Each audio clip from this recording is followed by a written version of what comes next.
هر انسان باید د خپل نفس سره محاسبه ولري، حساب ولري. هر ورځ هر شپه باید انسان د خپل ځان سره حساب وکړي. هغه څنګه؟ امام میمون رحمه الله د خبره کړې ده چې لا یکون الرجل تقیه، تر هغه وخت پورې انسان پرهیزګار او پاک نسي جوړېدلی تر څو چې د خپل ځان سره حساب او محاسبه نه کړي.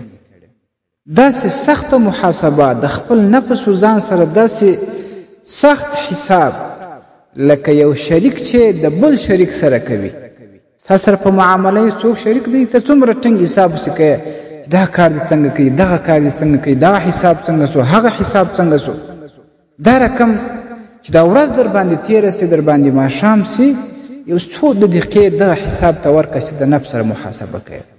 خپل ځان سره حساب وکړه چې نن په ورځ کې د سهار تر ماښامه پورې تا کومه ګناه وکړله، پلاني ځای کې دې دروغ وویل، پلاني ځای کې دې یو چا ته داسې وعده ورکړه چې هغه دې نه کړه پوره، په زړه کې دې هم نه وه چې دا وعده پوره کړې، د پلاني سره دې دوکه وکړله او پلانی دې خطا ایستی او په پلاني کار کې خیانت درڅه وسو، د پلاني سره دې د سود معامله وکړله، هغه پلاني ته دې سپک الفاظ وویل، بد اخلاقي دې ورسره وکړله، په دغه ځای کې تکبر او لویي درڅه وسول.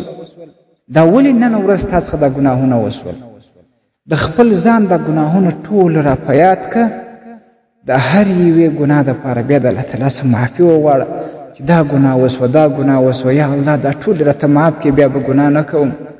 دغه ستا ګناهونه چې تا په یاد وي د سبا دپاره بس بیا کوشش وکړه چې زه به د ګناه څخه ځان ساتم، بیا به ګناه نه کوم.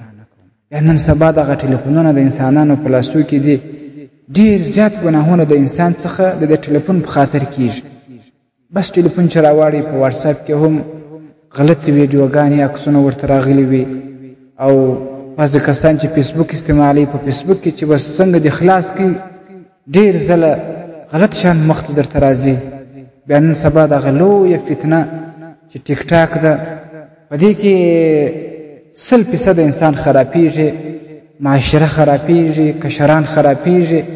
چې ټیک ټاک دې څنګه راواړوئ ټولې هغه خرابې ویډیوګانې درته راځي، هغه د انسان چې اخلاق او تربیه ورباندې خرابېږي، بس ټیک ټاک ټول د دغه ډک دی.